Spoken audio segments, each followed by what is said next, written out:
नमस्कार दोस्तों, बोध गया टेम्पल का विवाद आज से नहीं बल्कि 1949 से चल रहा है। तो आइए जानते हैं पूरी कहानी। बोध गया टेम्पल का कौन है असली मालिक। भगवान बुद्ध की एक बहुत ही सुंदर बात है जो मैं यहाँ कहना चाहता हूँ। भगवान बुद्ध के प्रिय शिष्य आनंद ने जब ये पूछा कि सत्य का मार्ग दिखाने के लिए आप या कोई आप जैसा पृथ्वी पर नहीं होगा, तब हम कैसे अपने जीवन को दिशा दे सकेंगे। तब भगवान बुद्ध ने कहा, अब दीपो भव, अर्थात अपना दीपक स्वयं बनो। कोई भी किसी के पथ के लिए सदैव मार्ग प्रशस्त नहीं कर सकता। केवल आत्मज्ञान के प्रकाश से हम सत्य के मार्ग पर आगे बढ़ सकते हैं। भगवान बुद्ध ने कहा कि तुम मुझे अपनी बैसाखी मत बनाना। तुम अगर लंगड़े हो और मेरी बैसाखी के सहारे चल लिए तो कितनी दूर तक चलोगे, मंजिल तक न पहुंच पाओगे। आज मैं साथ हूं, कल मैं साथ नहीं रहूंगा, फिर भी तुम्हें अपने पैरों पर चलना होगा। मेरे साथ की रोशनी से मत चलना, क्योंकि थोड़ी देर संग साथ हो गया अंधेरे के जंगल में, तुम मेरी रोशनी में थोड़ी देर तक रोशन हो जाओगे, लेकिन फिर हमारे रास्ते अलग हो जाएंगे। मेरी रोशनी मेरे साथ होगी, तुम्हारा अंधेरा तुम्हारे साथ होगा। अपनी रोशनी पैदा करो, अब दीपो भव। आइए फिर चलते हैं वीडियो पर। मंदिर का निर्माण सम्राट अशोक ने 260 ईसा पूर्व में किया गया था। बोध गया बौद्ध धर्म का एक प्रमुख धार्मिक स्थल है जहाँ बौद्ध धर्म अपने बौद्ध की प्राप्ति की थी। ये स्थान बौद्ध धर्म के लिए पवित्र माना जाता है और यहाँ के महाबोधि मंदिर का एक महत्वपूर्ण धार्मिक स्थल और पर्यटन स्थल के रूप में आज जाना जाता है। पटना विश्वविद्यालय के मध्यकालीन युग के इतिहास के प्रोफेसर इम्तियाज अहमद ने कहा कि ये 13वीं शताब्दी के क्षेत्र में राजनीतिक परिवर्तन हुआ और बौद्ध धर्म के अधीन रहा है। तुर्कों, अफगान और जनरल बख्तियार खिलजी द्वारा भारत पर आक्रमण इस क्षेत्र में बौद्ध धर्म का अंतिम पतन हुआ।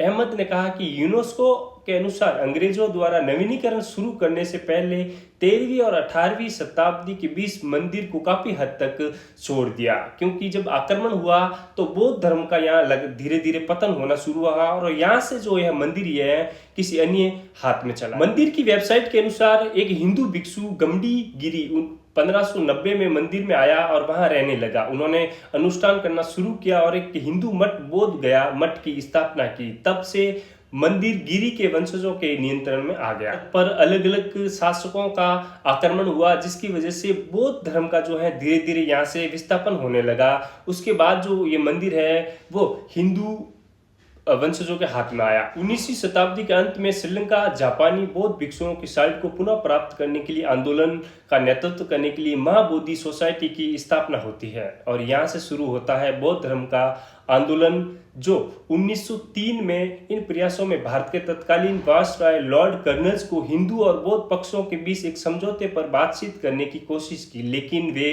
असफल रहे। बाद में दोनों पक्षों में राजनीतिक समर्थन जुटाना शुरू कर दिया और आखिरकार 1947 में आजादी के 2 साल बाद बिहार सरकार ने बोध गया मंदिर अधिनियम के माध्यम से एक बड़ा धक्का दे दिया और कानून ने इस मंदिर प्रबंधन को बोध गया मठ के प्रमुख 8 सदस्यीय समिति को गठित किया और वहां की अध्यक्षता अब 9वें सदस्य जो जिला मजिस्ट्रेट करेंगे। 1949 के अधिनियम ये कहता है कि इस मंदिर को चलाने के लिए 9 सदस्यीय की कमेटी इस पूर्ण मंदिर की देखरेख और इसे चलाएगी, जिसमें 4 बौद्ध धर्म के सदस्य होंगे और 4 हिंदू धर्म के, और जो अध्यक्ष होगा वो भी हिंदू धर्म का ही होगा। लेकिन ये अवस्था संतुलित नहीं थी। 1950 से 1980 में बौद्ध संगठनों द्वारा समय समय पर अधिनियम के खिलाफ लगातार आवाज उठाई गई, लेकिन कोई बड़ा जन आंदोलन नहीं हुआ। 1980 में अखिल भारतीय भिक्षु महासंघ का गठन होता है और ये संगठन बोध गया मंदिर के प्रबंधन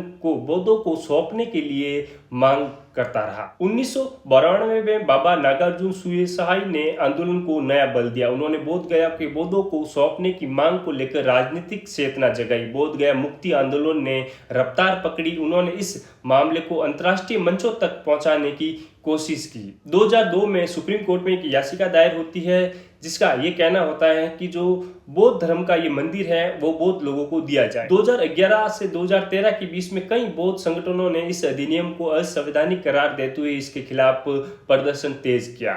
2013 में बम ब्लास्ट होता है मंदिर के परिसर में, आतंकी हमला, जिसके बाद सुरक्षा बढ़ी लेकिन प्रबंधन संरचना में कोई बदलाव नहीं हुआ। 2015 में अंतर्राष्ट्रीय बौद्ध संगठनों द्वारा अधिनियम को बौद्ध विरासत के साथ अन्याय बताया। 2018 से 20 डॉक्टर भंते आर्या, नागार्जुन सुई सहाई और अन्य संगठन केंद्र सरकार के अधिनियम को रद्द करने की मांग करता है। बोध गया का पूर्ण नियंत्रण जो है वो बौद्ध धर्म के लोगों को देने की मांग करता है। उन्होंने ये भी कहा कि यूनेस्को विश्व धरोहर स्थल है, उसकी असली पहचान को बहाल करना बहुत जरूरी है। 2023 और 24 में बिहार के पटना में 2 बड़े आंदोलन होते हैं। केंद्र सरकार ने फिर से अपील की गई कि बोध गया मंदिर का जो पूरा नियंत्रण है वो बौद्ध धर्म के लोगों को दिया जाए। बोध गया अधिनियम 1949 और बौद्ध समुदाय का विरोध एक ऐतिहासिक और सामाजिक विवाद रहा है। बोध गया वह पूर्ण भूमि जहां भगवान बुद्ध को बोधि वृक्ष के नीचे ज्ञान की प्राप्ति हुई, आज न केवल भारत बल्कि विश्व की समस्त बौद्ध जगत के लिए तीर्थ स्थल का दर्जा रखता है। परंतु विडंबना यह है कि जिस पवित्र स्थल को बुद्ध अनुयायियों के लिए आध्यात्मिक केंद्र माना जाता है, उसका प्रशासनिक नियंत्रण एक ऐसे कानून के अधीन है जिसे बौद्ध समुदाय न केवल अन्यायपूर्ण मानता है बल्कि धार्मिक स्वतंत्रता के विरुद्ध समझता है। ये कानून बोध गया मंदिर प्रबंधन अधिनियम 1949 है।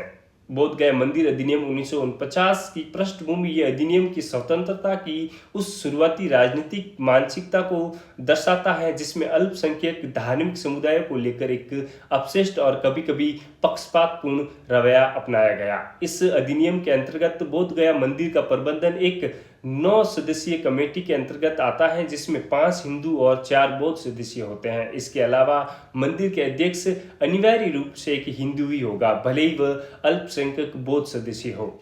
ये नियम बौद्ध समुदाय के ये कहने पर विवश करता है कि बौद्ध धर्म पर हिंदू वर्चस्व क्यों है। ऐतिहासिक संघर्षों और आंदोलन बोध गया पर नियंत्रण की ये लड़ाई कोई नई नहीं है। इसकी जड़ें 19वीं सदी तक जाती हैं, जब श्रीलंका के धम्पाल ने इस भूमि पर बौद्धों का अधिकार पुनः विस्थापित करने के लिए महाबोधि सोसाइटी का गठन किया। धम्पाल ने ब्रिटिश राज में बोध गया पर बौद्धों के अधिकार की मांग की थी। 1949 के अधिनियम के विरोध में संगठन आंदोलन 1950 के दशक से शुरू हुए, लेकिन 1980 के दशक के बाद इस मुद्दे में तीव्रता आई। विशेषकर 1992 में जब बाबरी मस्जिद विध्वंस के बाद जब धार्मिक स्थलों पर प्रबंधन को लेकर देश में बहस तेज हुई तो बौद्ध संगठनों ने फिर आवाज बुलंद की। जब हिंदू लोगों को हिंदू धार्मिक स्थल मिल सकता है तो फिर बौद्ध धर्म के लोगों को बौद्ध धार्मिक स्थल क्यों नहीं, और धार्मिक जिम्मेदारी बौद्ध समुदाय को सौंपी जानी चाहिए। महाबोधि मंदिर को एक बौद्ध धार्मिक स्थान के रूप में घोषित किया गया। 2020 में यह आंदोलन एक बार फिर तेज हुआ। सोशल मीडिया और बुद्धिस्ट युवाओं ने और संगठनों ने अंतर्राष्ट्रीय बौद्ध संघ इस आंदोलन का समर्थन दे रहा। 2022 में थाईलैंड, जापान, श्रीलंका और म्यांमार जैसे देशों ने भी बौद्ध नेताओं ने भारत सरकार से अपील की कि बोध गया मंदिर का पूर्ण नियंत्रण जो है वह बौद्ध लोगों को देना चाहिए। इस आंदोलन को भारत के भीतर दलित बौद्धों जिन्होंने बाबा साहेब अम्बेडकर के नेतृत्व में बौद्ध धर्म अपनाया था उनका भी समर्थन है। वे इसे न केवल धार्मिक न्याय का मुद्दा मानते हैं बल्कि सामाजिक गरिमा और पहचान की लड़ाई भी है। कानून संवैधानिक पहलू, भारत का संविधान धार्मिक स्वतंत्रता का अधिकार देता है, अनुच्छेद 25 और 28, लेकिन बोध गया प्रबंधन अधिनियम इन अधिकारों के विरुद्ध प्रतीक होता है। कई बौद्ध संगठन सुप्रीम कोर्ट तक इस मामले को ले जाने की बात कर चुके हैं। हालांकि अभी तक सुप्रीम कोर्ट का अंतिम निर्णय अभी तक नहीं आया है। विवाद 1949 के अधिनियम जो मंदिर के मामलों को चलाने के लिए सरकार द्वारा नियुक्त 9 सदस्यीय हिंदू बहुमत समिति को मानता है किसी भी धर्म का पालन करने के लिए स्वतंत्रता और संवैधानिक प्रावधानों का उल्लंघन है। इस स्वतंत्रता की उनकी पूजा स्थल के मामले को प्रबंधित और उनका अधिकार शामिल है। मूल अधिनियम जिसके अध्यक्ष पद को हिंदू रूप होने की अनिवार्य रूप से अनिवार्य किया था, वह भी संविधान की मूल जो संरचना है उसका उल्लंघन है। धर्मनिरपेक्षता हमारे संविधान के मुख्य स्तंभों में से एक है। 2013 का संशोधन जिसने प्रबंधन समिति के प्रमुख हिंदू के रूप में होने की आवश्यकता को समाप्त कर दिया, वह अकादमी हित सर्वोत्तम है क्योंकि नीतीश कुमार की नेतृत्व वाली सरकार द्वारा किसी गैर हिंदू को नामित नहीं किया गया, जिससे अधिनियम में कॉस्मेटिक संशोधन किया। बौद्धों ने उस मामले के लिए हर धर्म अनुयायियों को अपनी पूजा स्थानों को विशेष प्रबंधन हर अधिकार और 1949 के अधिनियम को निरस्त करने की वास्तविक मांग है। एक सवाल यह भी है कि क्या धर्म विशेष के तीर्थ स्थल का प्रबंधन किसी अन्य धर्म के हाथों में हो सकता है, और यह भी संवैधानिक रूप से। राजनीतिक दृष्टिकोण से देखें तो भारत की मुख्य धारा में राजनीतिक इस मुद्दे को अक्सर नजरअंदाज किया है, शायद इसलिए कि बौद्धों की जनसंख्या प्रतिशत में कम है, परंतु ये केवल जनसंख्या का मामला नहीं है बल्कि न्याय और ऐतिहासिक विरासत का है। भारत में अन्य धर्मों के धार्मिक स्थानों और उनके समुदाय को सौंपने में संकोच नहीं करता, जैसे सिखों के गुरुद्वारे, हिंदुओं के उनके मंदिर और मुसलमानों के उनकी मस्जिद। तो बौद्धों को ये अधिकार क्यों नहीं दिया गया? धर्म और न्याय और विरासत की लड़ाई। बोध गया केवल एक धार्मिक स्थल नहीं है, वह बौद्ध धर्म का हृदय है, और जब तक बौद्ध समुदाय के उनके धार्मिक हृदय को पूर्ण अधिकार नहीं मिलेगा तब तक यह आंदोलन चलता रहेगा। इस संघर्ष को केवल एक कानूनी लड़ाई के रूप में नहीं बल्कि ऐतिहासिक न्याय और सांस्कृतिक की पुनः प्राप्ति के प्रयास के रूप में देखा जाना चाहिए। ये भारत की बहुलुप्तवादी परंपरा और धार्मिक समानता की असली परीक्षा है। अब देखना ये होगा कि बोध गया मंदिर का जो फैसला है वो कब और कैसे आएगा और किसके पक्ष में आएगा, ये जरूर हमें देखना है।